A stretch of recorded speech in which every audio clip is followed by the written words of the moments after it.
Welcome to the long road. Tonight we walk through ancient Rome. Settle in, close your eyes, and let your breathing slow. There is nowhere else you need to be.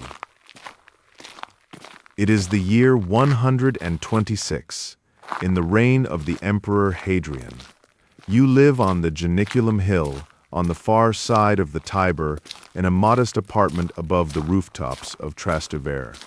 This morning, you are walking across the city to the Pantheon, carrying a small jar of honey for a friend. If you enjoy these walks, like and subscribe so you do not miss the next one. Now, let us begin. The fountain is splashing in the courtyard below, and the morning light is just reaching your window. You wake to the sound of the fountain. It rises from the courtyard 4 floors below, a steady splash of water fed by the Aqua Traiana, the aqueduct that Emperor Trajan completed just 11 years ago to bring fresh water from Lake Bracciano to this side of the river. Before it was built, the people of Trastevere made do with the muddy Tiber and a few unreliable wells. Now the water runs clean and cold, day and night, and the sound of it is the first thing you hear each morning. The room is dim. A thin line of gray light marks the edge of the wooden shutter. The air smells faintly of rosemary from the terracotta pots on the balcony and of the bread baking in the pistor's oven on the ground floor. He has been working since the 4th watch of the night, shaping loaves in the dark, feeding the fire, and the warm smell has been drifting up through the building for hours. You swing your feet to the floor, the tiles are cool under your bare soles. You cross the small room to the clay basin and splash water on your face, on the back of your neck. The water is cold. It brings you fully awake. Breakfast is simple. A piece of coarse wheat bread torn from yesterday's loaf, dipped in olive oil, a few wrinkled olives, a piece of sheep's cheese, crumbly and sharp. You eat standing by the window, looking out through the open shutter at the city beginning to stir below. The view from the 4th floor of your insula on the Janiculum is one of the finest in Rome. The hill slopes away to the east, down through the terracotta rooftops and narrow streets of Trastevere to the brown ribbon of the Tiber, and then the city proper rises on the far bank. The Capitoline Hill, the Palatine, the temples and tenements of a city of 1.5 million people spread out under the lightning sky. The first sunlight catches the gilded roof of the temple of Jupiter Optimus Maximus on the Capitoline. It flares gold against the pale sky. Emperor Domitian rebuilt that temple after the Great Fire of 80 AD, and he covered the roof in gold leaf so thick that it blazes at dawn and dusk like a second sun. You have seen it 1,000 times. It is still beautiful. Smoke rises from thousands of morning fires across the city. Thin columns of gray and white, drifting and dissolving in the early air. The umbrella pines on the skyline behind you stand dark and still, their broad, flat canopies silhouetted against the brightening east. Sparrows chatter in the eaves of the building, somewhere below, a donkey brays. On the balcony, the terracotta pots hold the herbs you tend each morning: rosemary, thyme, basil, mint, and rue. They are small plants, nothing grand, but they are yours. The rosemary has woody stems now, thick and gnarled from years of growth. You brush your fingers across it as you pass, and the sharp green scent clings to your hand. The courtyard below is already busy. A woman carries a basket of laundry to the line. 2 children sit on the edge of the fountain, splashing their feet. The water runs from a carved stone spout into a rectangular basin, overflows into a channel, and drains away into the underground pipes. Clean water, always moving, always renewing itself. 11 years ago, none of this existed. The fountain, the water, the life that gathered around it. You turn from the window and kneel for a moment at the lararium, the small wooden shrine beside the door. 2 painted figurines of the Lares stand inside, the household gods, each holding a drinking horn and a shallow dish. You take a pinch of incense from a clay pot and place it on the tiny charcoal burner. The smoke curls upward, thin and sweet. A small prayer for the day. Nothing elaborate. Just a few quiet words to the gods of this place. The incense smoke from your lararium still hangs faintly in the room behind you, thin and sweet. The Lares watch over the household as they have watched over every Roman household for centuries. They are small gods, domestic gods, concerned with doorways and hearths and the welfare of families. You do not ask them for grand things, only that the day go well and that those you care for stay safe. On the table by the door sits a small clay jar sealed with beeswax and wrapped in a piece of linen. Honey. Not the commercial honey sold in the markets, but honey from the hives kept in the gardens higher up the Janiculum, where bees work the rosemary and thyme and wildflowers that grow on the sunny slopes. You promised this jar to your friend Marcus, who keeps a shop near the Pantheon. Today you will walk it across the city to him. You tuck the jar under your arm, feel its weight settle against your side. You open the door and step out onto the landing. The stairwell is cool and dark, the stone steps worn smooth by years of tenants going up and down. Your feet find the shallow grooves in the stone, 4 flights down, your hand brushing the rough concrete wall. The insula is built in the way of most Roman tenement blocks. Concrete walls faced with thin triangular bricks set in thick beds of mortar, the construction method they call opus testicium. Timber floors, terracotta roof tiles, wooden shutters on the windows. Some of the upper windows have oiled linen stretched across them instead of glass, which lets in a soft, diffused light, but keeps out the wind and rain. On the ground floor, the bakery is warm and bright. The pister nods to you as you pass the open front of his shop, his arms dusted white to the elbows behind him. Round loaves cool on a stone shelf. The heat from the oven reaches you even from the street. It feels good in the cool morning air. You step outside. The street is narrow, paved with dark basalt blocks, the volcanic stone quarried south of the city that Romans call silex. The stones are worn smooth by centuries of feet and hooves, and they gleam faintly in the early light. A shallow gutter runs down the center of the street.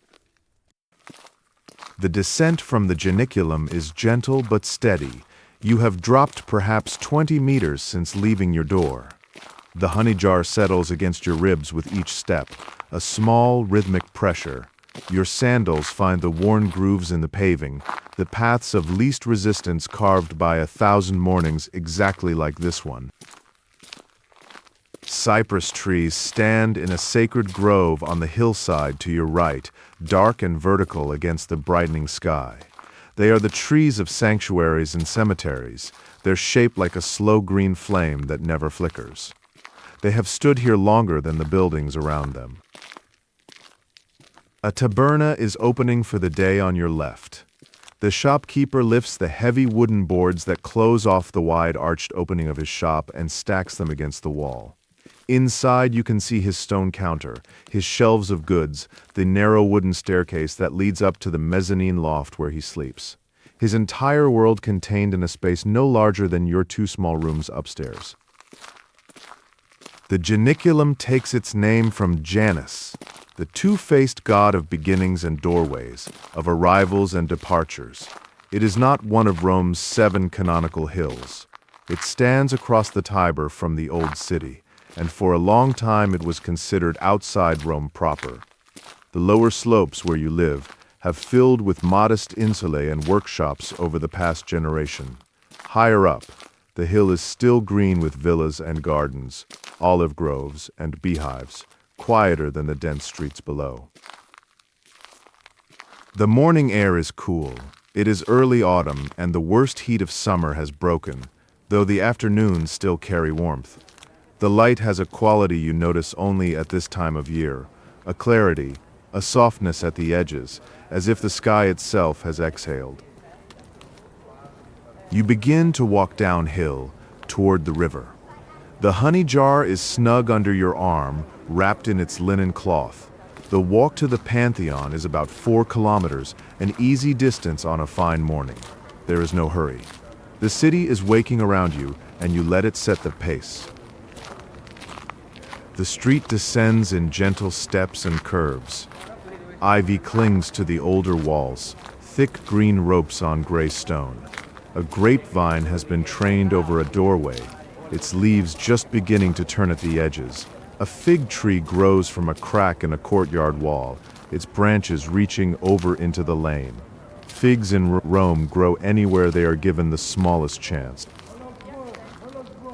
A woman passes you carrying a clay jar on her hip, heading up toward the fountain. She nods. A boy drives a mule loaded with firewood down the hill, tapping its flank with a stick. The mule's hooves ring on the basalt. These are the sounds of a Roman morning, unhurried and familiar. No wheeled carts move on the streets. They are forbidden during the daylight hours under a law first passed by Julius Caesar more than 170 years ago. The streets belong to people on foot by day. Only construction wagons, religious processions, and the carriages of the Vestal Virgins are exempt. At night, the rumble of ox carts will fill these lanes, carrying grain and marble and timber. But for now, the streets are quiet. You descend further. The slope eases.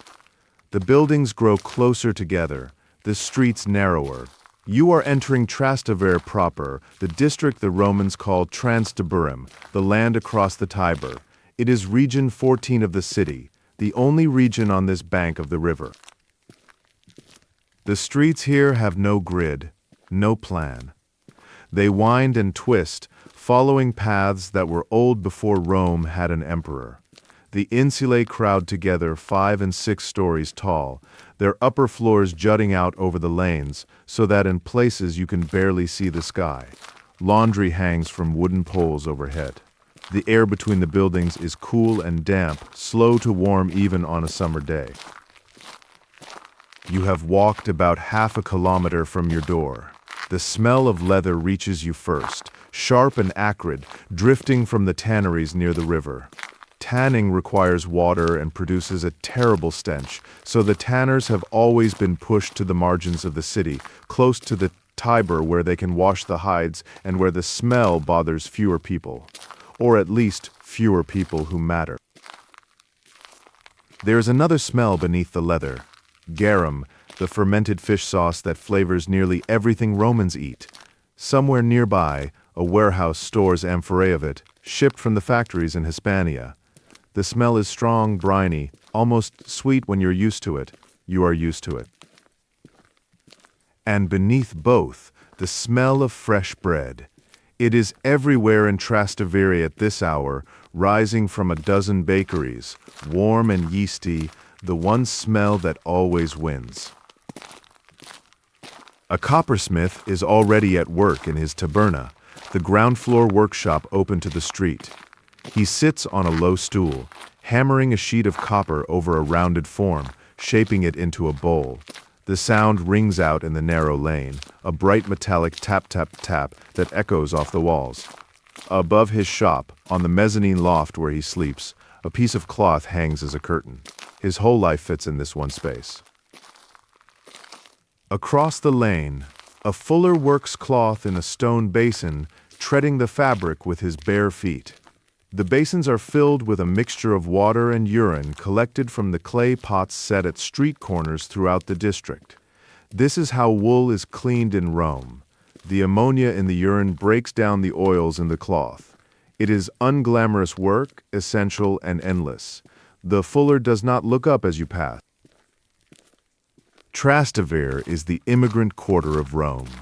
It has been for generations. Syrian merchants sell spices and silk from the east. Jewish families have lived here since at least the 2nd century before the Common Era, when the first traders and diplomats came from Judea. After Pompey brought Jewish captives to Rome 63 years before the Common Era, the community grew. By now it is well established with its own synagogues where the prayers are spoken in Greek. You pass a doorway hung with dried herbs and strings of garlic. A woman sits just inside, sorting lentils on a flat stone. The smell of cumin and coriander drifts out. These are the spices of the eastern Mediterranean, carried to Rome in the holds of merchant ships and sold here, far from where they grew, in this crowded quarter by the river. The street widens briefly at a small fountain, one of the outlets of the Aqua Traiana. Water spills from a stone spout into a rectangular basin. Two women stand filling clay jars, speaking in low voices. A child sits on the edge of the basin, trailing a hand in the water. The water is clear and cold, the gift of Emperor Trajan to a district that waited centuries for decent plumbing. You pass another fountain where the Aqua Traiana surfaces. Before Trajan built this aqueduct, the people of Trastevere drew their water from the Tiber or from shallow wells that tapped the groundwater. The river water was muddy and sometimes made people ill. The wells dried up in summer. For centuries, while the grand neighborhoods on the other bank enjoyed clean water from half a dozen aqueducts, Trastevere made do. Trajan changed that, and the district has not forgotten. You walk on. The honey jar is a comfortable weight under your arm. The linen wrapping keeps it from slipping. You think of Marcus, your friend, who will be opening his shop about now, arranging his wares on the stone counter, sweeping the pavement in front of his door. He has a taste for this Janiculum honey, which he says is the finest in Rome. You are not sure about that, but it is good honey, dark and fragrant, and it is a pleasure to bring it to him. Pigeons strut along a rooftop to your left, their necks gleaming green and purple in the early sun. They are everywhere in Rome, nesting in every temple cornice and aqueduct arch, filling the air with their constant soft cooing. You hear them now, a low, contented murmur that sits beneath all the other sounds of the morning. A sparrow hops along a windowsill above you. The poet Catullus wrote about his lover's pet sparrow, a tiny creature she held to her breast and let peck at her fingertips. That poem is over 170 years old now, but sparrows still live in the eaves of every insula in Rome, still chirp the same small song at dawn, still hop along the same stone ledges. Some things do not change. Above the rooftops, a red kite circles slowly, riding a column of warm air rising from the streets. These birds are a common sight over the Roman skyline, soaring above the markets, watching for scraps. Now and then one will fold its wings and drop like a stone, snatching a piece of meat from a butcher's stall before the vendor can wave it away. The streets grow busier as you approach the river, more people moving in the same direction, toward the bridges, toward the markets and workshops on the far side. A man balances a wooden tray of flatbreads on his head. A woman carries a basket of pears. Two boys chase each other around a corner, laughing and disappear. You can smell the river now. The Tiber has a particular scent, muddy and green, the smell of river vegetation and silt, and the faint sourness of upstream refuse. It is not a clean river. It carries the runoff of a great city, the drainage of hills and streets and sewers, but it is Rome's river and the city would not exist without it. You reach the embankment and turn south, walking along the riverbank toward the Pons Cestius. The Tiber moves slowly below you, brown and wide, carrying its cargo of silt and leaves. A grain barge drifts downstream, heavy and low in the water, its single square sail slack in the still morning air. These barges come from Ostia, where the great merchant ships unload their cargoes from Egypt and Africa, and the grain is transferred to shallow draft boats for the trip upriver to the city. Oleander grows along the bank where the stone embankment has not been built up, its pink flowers still holding on in the early autumn warmth. The bushes lean out over the water, their reflections wavering on the slow current. You have walked about 1 kilometer now. Ahead, you can see Tiber Island, the small boat-shaped island that sits in the middle of the river, and leading to it from this bank, the stone arch of the Pons Cestius. You step onto the bridge. The Pons Cestius was built about 170 years ago by Lucius Cestius, a single main arch of stone spanning the western channel of the Tiber. The stone is travertine, the cream-colored limestone quarried near Tiber, and it has worn smooth under generations of feet. Beneath your sandals, the paving stones are warm where the sun has found them between the low walls. You pause at the midpoint of the bridge and lean against the parapet. The river moves beneath you, unhurried, catching the light in flat glints of golden brown. Upstream, another barge rounds the bend, poled along by two men standing at the stern. The sound of the water against the bridge pilings is a low, steady murmur. You look ahead at Tiber Island. From here you can see why the ancients said it was shaped like a ship. The southern end narrows to a point, and the travertine cladding on its banks has been carved to resemble the prow of a vessel, cutting through the current. At the northern end, the stone is shaped into a stern. In the center of the island, a tall obelisk rises like a mast against the sky. The island seems to float on the river, a vessel moored between the two halves of the city. The travertine cladding on its flanks is carved with details that complete the illusion of a ship. Along the waterline, stone reliefs show coiled ropes and the prow head of a vessel. The obelisk at its center stands like a mast. It is a place that exists between things, between the two banks, between the sacred and the ordinary, between sickness and health. You step off the bridge and onto the island. The ground beneath your feet is paved stone, smooth and clean. The island is small, perhaps 300 paces long and 80 wide, but it holds one of the most important sanctuaries in Rome. The air on the island is different from the streets. Quieter, cooler. The river runs on both sides, and its soft, continuous sound fills the space like a kind of breathing. The incense from the temple mingles with the green smell of the water. If healing has a smell, perhaps it is this.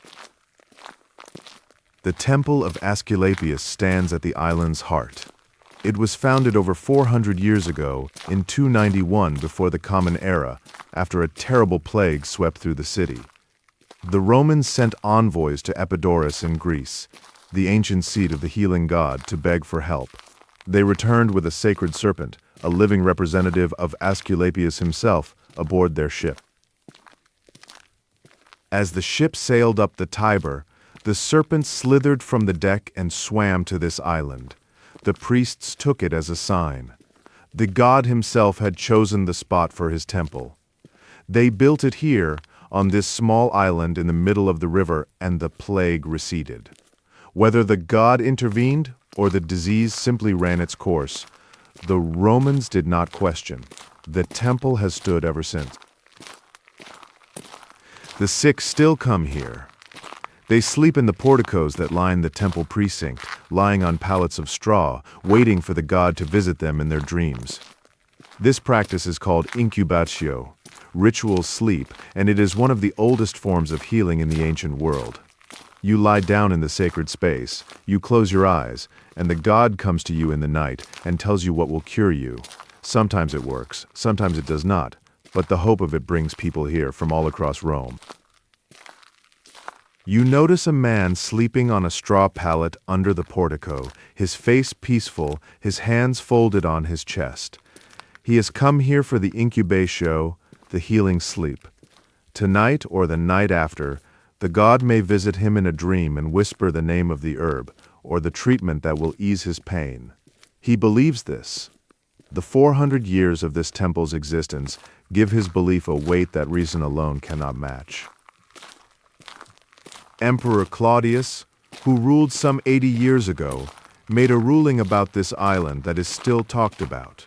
Some masters, wishing to avoid the cost of caring for a sick slave, would bring them here and abandon them. Claudius decreed that any slave left on the island who recovered would be freed. The cruelty of abandonment would be answered with the gift of liberty. It was a small mercy in a world that offered few. You walk slowly through the precinct. The morning light falls between the columns in long, slanting bars. A few people lie sleeping in the shade of the portico, their faces turned toward the temple. An old man sits on a stone bench, his eyes closed, his hands resting on his knees. The air smells of incense and the river. And then you see the serpents. They are Aesculapian snakes, long and pale, with smooth scales the color of old ivory. They are sacred to the god of healing and are allowed to roam freely throughout the temple precinct. One slides between two columns ahead of you, moving with an easy, unhurried grace. Another lies coiled in a patch of sunlight on the warm stone. They are harmless. They have lived on this island for 4 centuries. You give them room as you pass, not from fear, but from respect. These are the god's creatures, and this is their place. You shift the honey jar to your other arm and walk on, toward the eastern side of the island and the bridge that will carry you into the city proper. The Pons Fabricius connects Tiber Island to the eastern bank and the city beyond. It is the oldest bridge in Rome still standing in its original form, built 188 years ago by Lucius Fabricius, who was the curator viarum, the commissioner of roads. His inscription is still legible on the stone, carved in large clear letters so that no one would forget who built it. You step onto its worn paving. The bridge has 2 main arches, with a smaller flood relief arch between them, built of tufa and travertine. The dark volcanic tufa is the oldest building stone of Rome, rough-textured and nearly black. The travertine beside it is cream-colored and smooth. Together they form a bridge that has carried the weight of a city for nearly 2 centuries and shows no sign of failing. You run your hand along the parapet as you cross. The stone is warm where the sun touches it, cool in the shadow. Other people cross with you, moving in both directions, their sandals scuffing softly on the ancient stone. No one hurries. The bridge is narrow enough that you sometimes turn sideways to let someone pass, and you exchange a nod, a murmured greeting. You have walked about 1.5 kilometers now. You step off the Pons Fabricius and onto the eastern bank of the Tiber, into the city proper. The ground opens up ahead of you. The Forum Boarium, the ancient cattle market, spreads between the river and the lower slopes of the Palatine and Aventine hills. Grain barges crowd the docks near the Forum Boarium. Their broad, flat hulls sit low in the water, loaded with wheat from Egypt, the breadbasket of the empire. The grain will be unloaded and carried to the state granaries, then distributed to the bakeries, then baked into the bread that feeds the city. The chain from field to loaf stretches across the Mediterranean, thousands of miles of sea and river and road, and it arrives here at this muddied dock every single day. This is one of the oldest commercial spaces in Rome, older than the Republic itself. Cattle have been bought and sold on this ground for over 600 years. The Ara Maxima, the greatest altar, stands here, supposedly established by Hercules himself after he slew the monster Cacus in this very spot. Women have always been excluded from its rites for reasons that no one quite remembered. The market is noisy at this hour. Cattle low in their pens, restless and warm in the morning sun. Drovers stand with sticks, guiding animals through the lanes between the wooden fences. Auctioneers call prices in rapid, practiced voices. The iron smell of blood drifts from the nearby slaughter areas, mixing with the smell of wet hides and trampled hay. Flies buzz thick in the warm air above the market, drawn by the smell of animals and meat. Stray dogs scavenge at the edges of the pens, lean and wary, darting in to snatch a scrap and darting away again. They are part of the landscape here, tolerated but never welcomed. Donkeys stand tethered near the market, patient and still, waiting to carry loads through the narrow streets where carts cannot go by day. They are the main beasts of burden within the city walls. Their long ears twitch at the flies. One stamps a hoof on the basalt, a dull, flat sound. To your right, near the river, you can see the arched mouth of the Cloaca Maxima, Rome's great sewer where it empties into the Tiber. It is a massive vaulted tunnel, large enough in places to drive a hay cart through. King Tarquinius Priscus built the original channel over 600 years ago, an open ditch to drain the marshy valley that would become the Forum. Over the centuries it was covered, expanded, and connected to a network of branch sewers that serves the entire city. Pliny called it Rome's most noteworthy achievement. Not the temples, not the aqueducts, not the roads that stretched to the edges of the empire, the sewer. Because without it, the city could not exist. Without the drainage of the valleys and the removal of waste, this would still be a cluster of huts on a marshy hill. The Cloaca Maxima made Rome possible. You pause for a moment to look at the Temple of Hercules Victor, which stands in the Forum Boarium a little ahead and to your left. It is a round temple, a tholos, with 20 slender Corinthian columns of white Pentelic marble from near Athens. It is the oldest surviving marble building in Rome, built over 240 years ago, and it is still beautiful. The marble has mellowed with age, not quite white anymore, but warm, almost golden in the morning light. Near it stands the Temple of Portunus, the god of harbors on a high podium in the classic Italic style. It is built of tufa covered in stucco that has been painted and molded to look like marble. From a distance, the illusion is convincing. Up close, you can see where the stucco has cracked and the dark volcanic stone shows through beneath. The temple is over 200 years old. It watches over the docks and the grain barges and the commerce of the river as it has for generations. At the foot of the temple steps, a spray of laurel has been placed by a doorway, its dark green leaves sharp and clean. Laurel is sacred to Apollo, and its scent cuts through the market smells, bright and astringent. You catch a breath of it as you pass. You leave the Forum Boarium behind and walk north, away from the river. The noise of the cattle market fades. The honey jar is still snug under your arm. Your sandals find a steady rhythm on the basalt paving stones, the dark volcanic rock worn smooth by centuries of feet. At the street crossings, raised stepping stones allow you to cross without stepping into the gutter. They are spaced just far enough apart for the wheels of the nighttime carts to pass between them. You step up, step across, step down. It is a rhythm you perform without thinking, as natural as breathing. You enter the Velabrum, the low valley that runs between the Palatine Hill to your right and the Capitoline Hill ahead and to your left. This valley was once marshy and flood-prone. The name may come from velum, the Latin word for awning, though no one is entirely sure. The Cloaca Maxima drained it centuries ago, and now it is fully urban, packed with shops and narrow streets. The Vicus Tuscus earned its name, according to tradition, from the Etruscan settlers who once lived along it. The Etruscans were here before Rome was Rome, before the Republic, before the kings. Their language is still spoken in parts of the north, but in the city it has faded. Only the name of this street remembers them. You have walked about 2 kilometers. The morning is warming. The sun has cleared the tops of the buildings, and the light falls in bright shafts between the insulae, catching the dust that drifts in the air. You feel the warmth on your arms, on the back of your neck. Oil merchants call from their stalls along the Vicus Tuscus, one of the oldest commercial streets in Rome. They sell olive oil by the measure, ladling it from large clay amphorae into the smaller vessels that customers bring from home.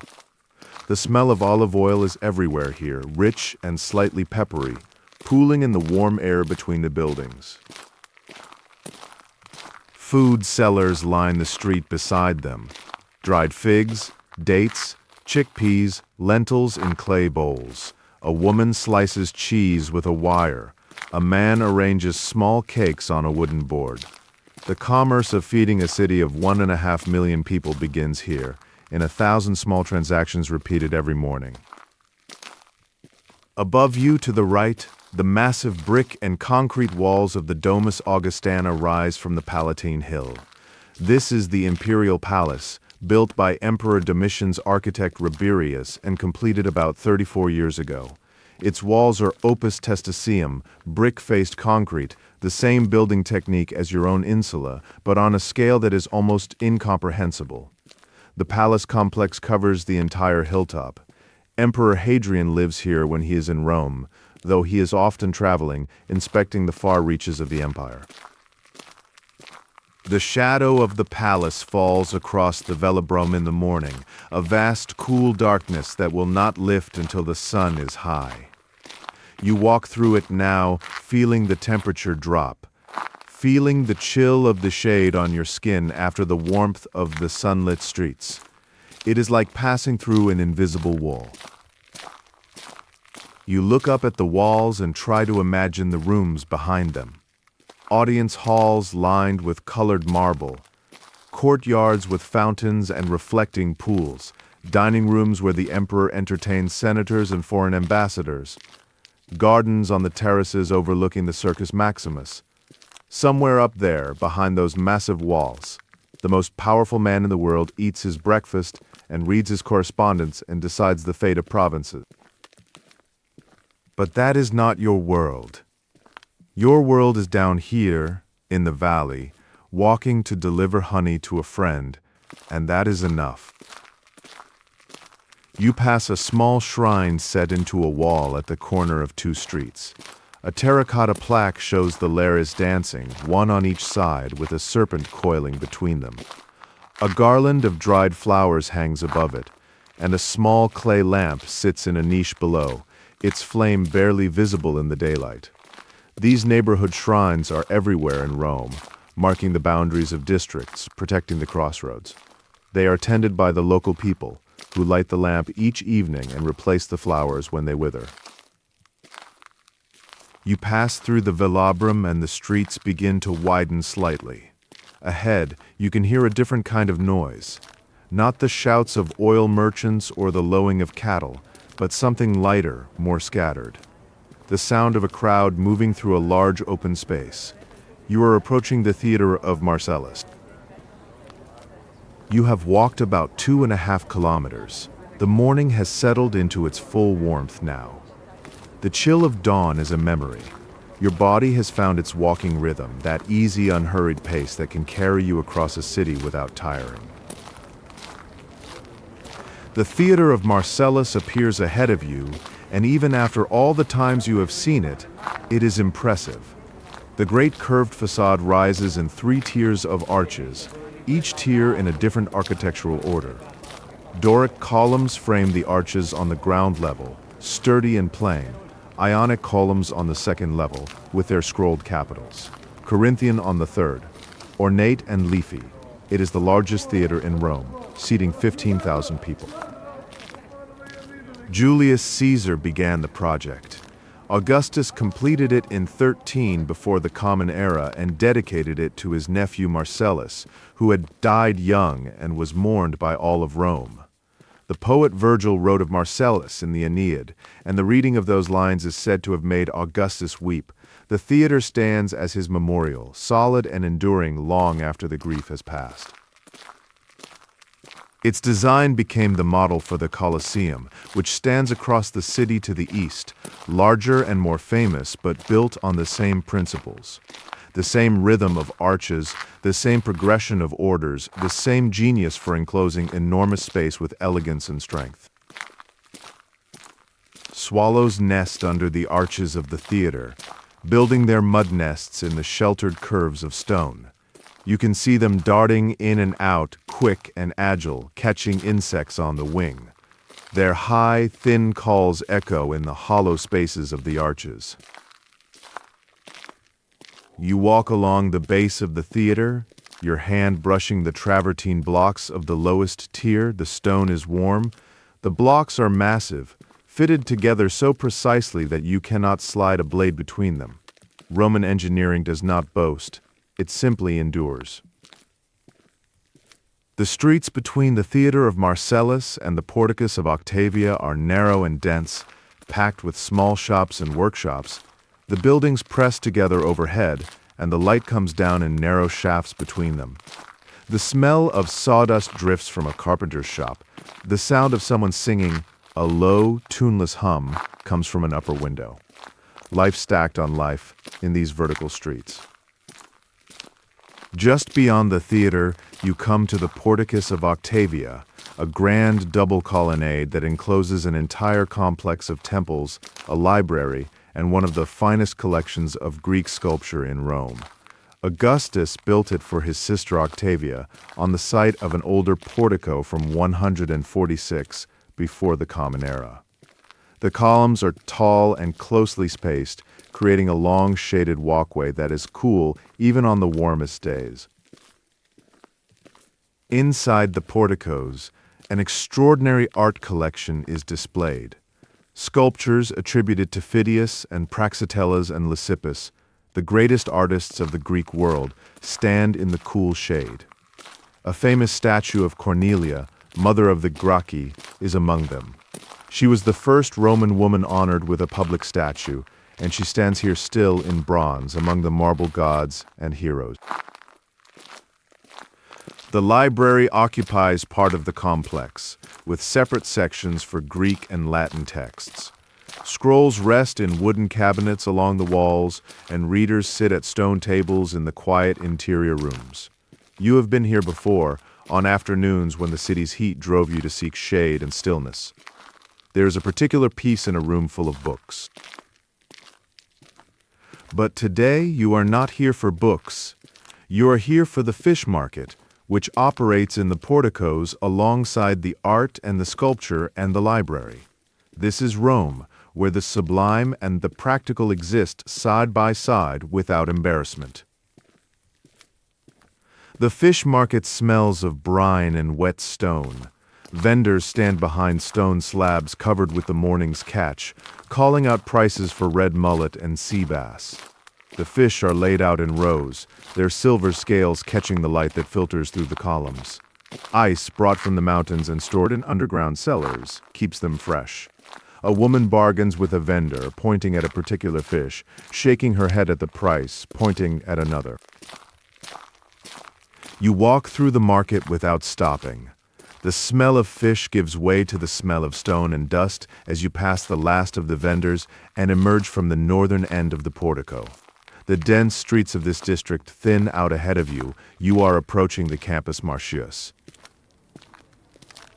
You have walked about 3 kilometers. 1 kilometer remains.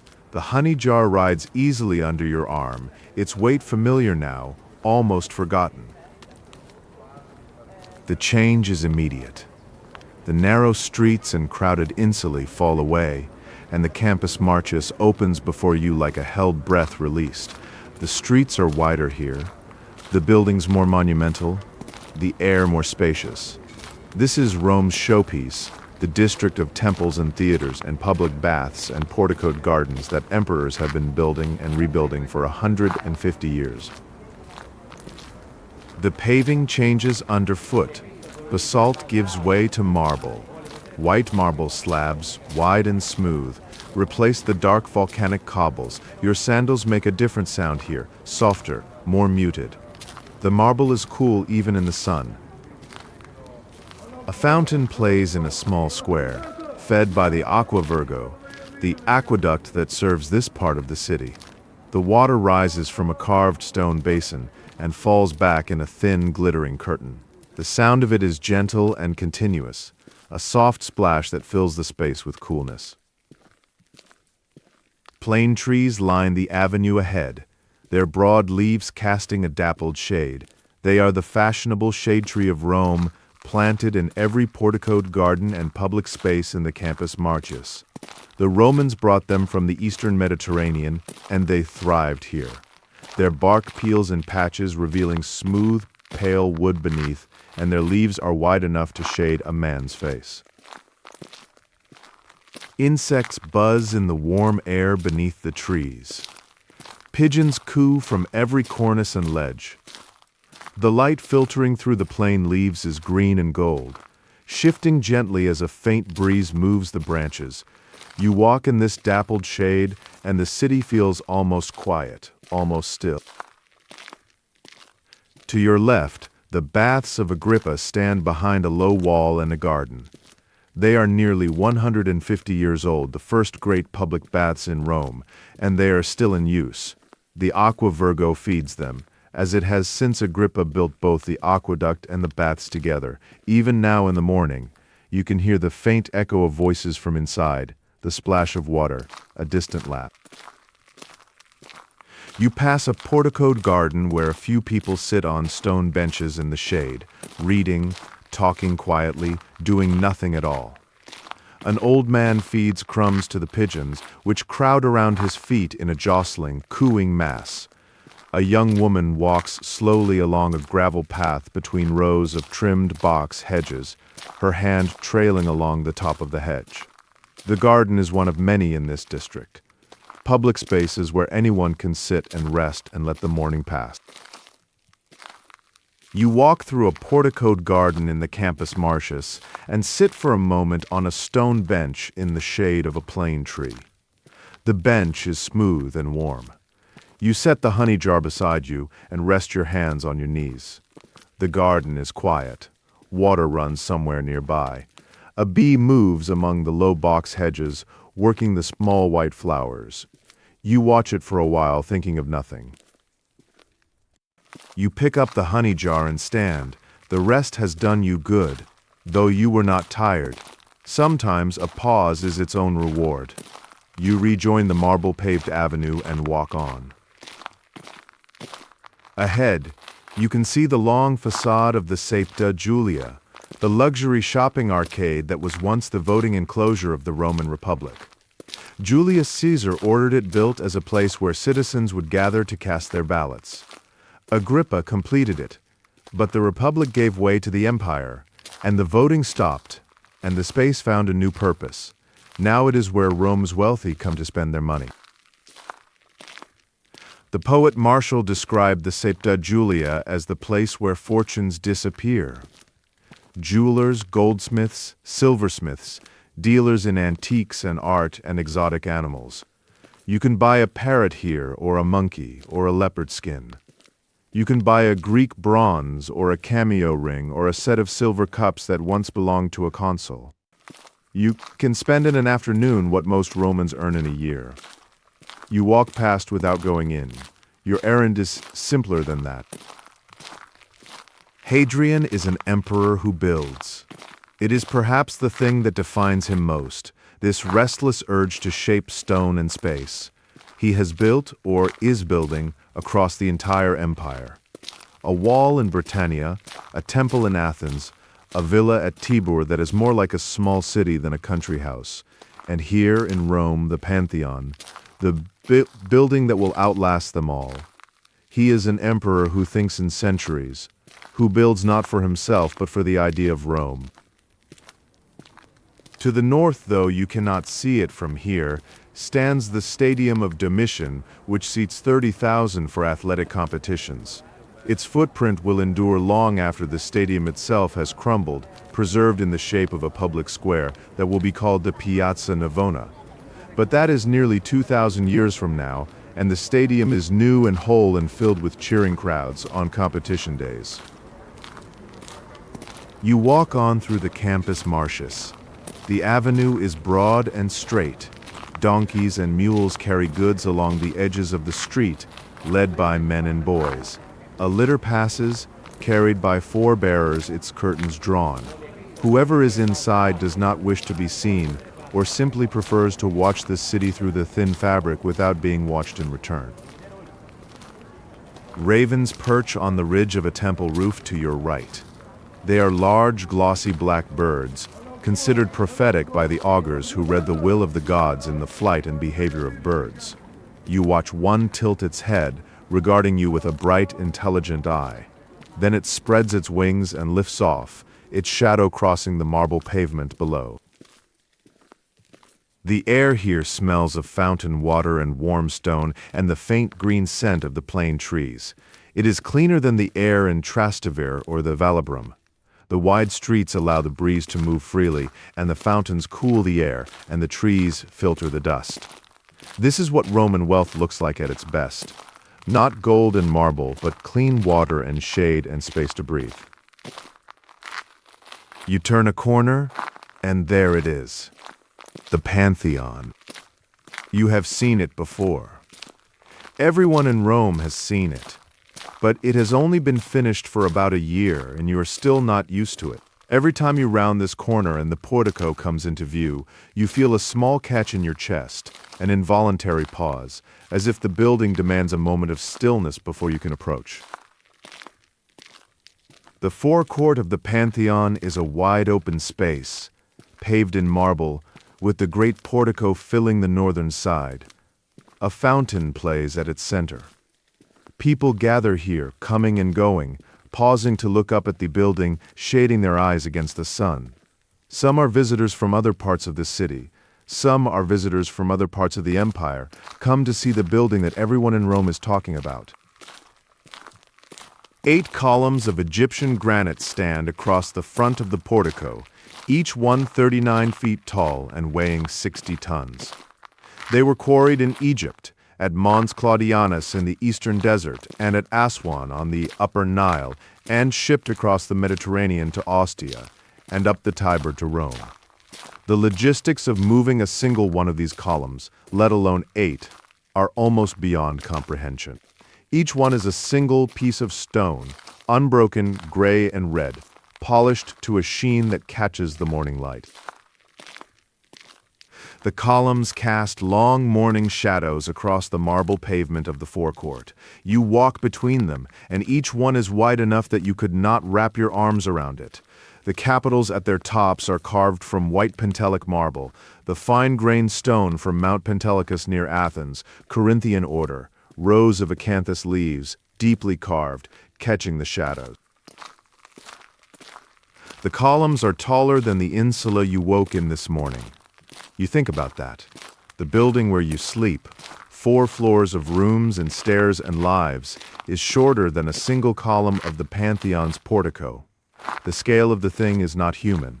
It belongs to the gods, or to the idea of the gods, or to whatever it is that makes human beings want to build something larger than themselves. Above the columns, the inscription runs across the entablature in large bronze letters. It reads, Marcus Agrippa, son of Lucius, consul for the 3rd time, built this. But Agrippa's building burned down over 40 years ago. This is Emperor Hadrian's work, entirely new, rebuilt from the foundations up. Yet Hadrian chose to preserve Agrippa's inscription, an act of modesty or political calculation that scholars will debate for centuries. He put another man's name on his greatest building. Only the brick stamps tell the truth. Hidden in the walls, pressed into the clay before firing, they bear the dates of Hadrian's reign. If anyone in the future ever pulls this building apart, they will find the emperor's mark inside where it cannot be seen, like a secret left for those patient enough to look. You stand in the portico and look at the bronze doors. They are 7.5 meters tall. Each leaf weighs 20 tons. They are the largest bronze doors in Rome, perhaps in the world, and they stand open now, as they do every day, swung wide on their massive hinges to admit the morning light and the people of Rome. You have walked 4 kilometers. You are here. You step through the doors. The bronze is dark and cool as you pass, and your fingertips brush the surface of the nearest door leaf. The metal is smooth, almost warm. You can feel the faintest vibration through it, a deep resonance, as if the door itself remembers every hand that has touched it. And then you are inside. The sound changes. The noise of the street falls away behind you, absorbed by the vast curved walls, and what replaces it is a deep, soft silence. Not the absence of sound, but a particular quality of quiet that exists only in very large enclosed spaces. Your footsteps on the marble floor echo faintly and then fade. Your breathing seems to slow. The rotunda opens around you. It is a perfect circle, 43 meters across, the largest interior space you have ever stood in, the largest interior space anyone alive has ever stood in. The walls rise in a great drum, lined with colored marble from across the empire. Giallo antico, golden yellow from Tunisia. Porphyry, imperial purple from the eastern desert of Egypt, the most expensive stone in the Roman world. Pavonazzetto, white-veined with purple from Phrygia. Cipollino, gray-green with wavy bands, from the island of Euboea in Greece.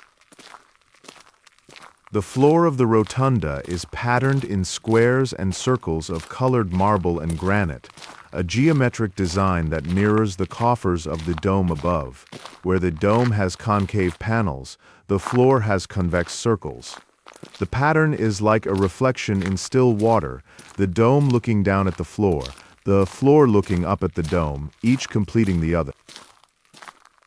The floor slopes gently toward the center, where a small drain collects the rainwater that falls through the oculus. When it rains, the water drops through the opening in a column of silver, striking the marble floor and spreading in a thin sheet before draining away.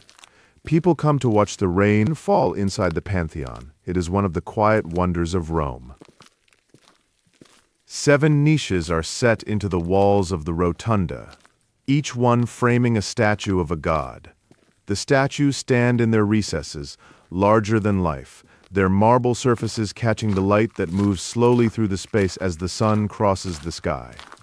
The Pantheon is a temple to all the gods, and they are all present here, gathered in this one impossible room. The marble is polished to a mirror finish. The colors glow in the soft light, warm and rich, like something alive. Each panel was cut and fitted by hand, shaped to the curve of the wall, matched for color and grain. The work of years, the skill of generations. And then you look up. The dome rises above you like the inside of the sky. It is the largest unreinforced concrete dome ever built, 43 meters from floor to apex, a perfect hemisphere resting on the drum of the walls. The interior surface is coffered, divided into 5 rings of 28 recessed panels each, the panels growing smaller as they rise toward the top, creating a visual rhythm that draws the eye upward and upward. The dome is made of Roman concrete, the revolutionary material they call opus caementicium, volcanic ash from the hills south of Rome, mixed with lime and aggregate. The engineers used progressively lighter aggregate as the dome rises, heavy travertine at the base where strength is needed, lighter tufa in the middle, and at the very top, volcanic pumice, so light it floats on water. The coffering, too, reduces the weight, each panel removing stone from the dome without weakening its structure. It is engineering of extraordinary subtlety, disguised as beauty. At the very top of the dome, the oculus, an opening 8 meters across, a perfect circle of sky. It is the only source of light in the building.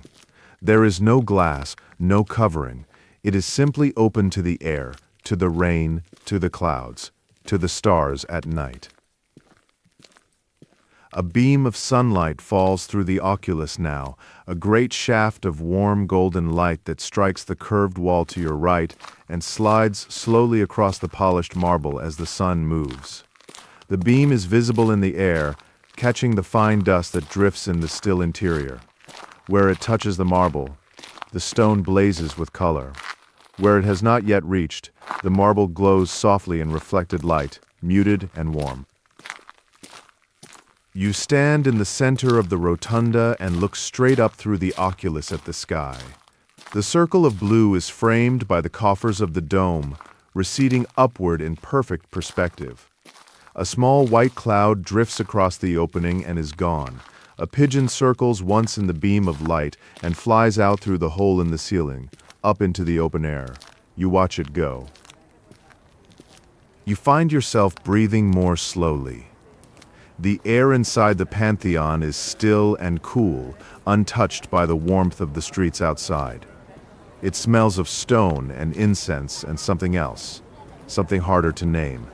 The smell of age, perhaps, or the smell of devotion, accumulated over decades and centuries, soaked into the walls like oil into wood.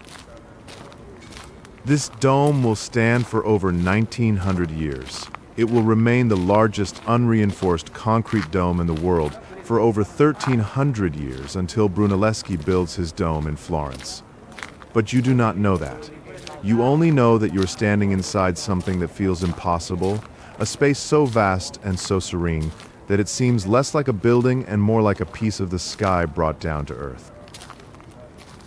Other people move through the space around you.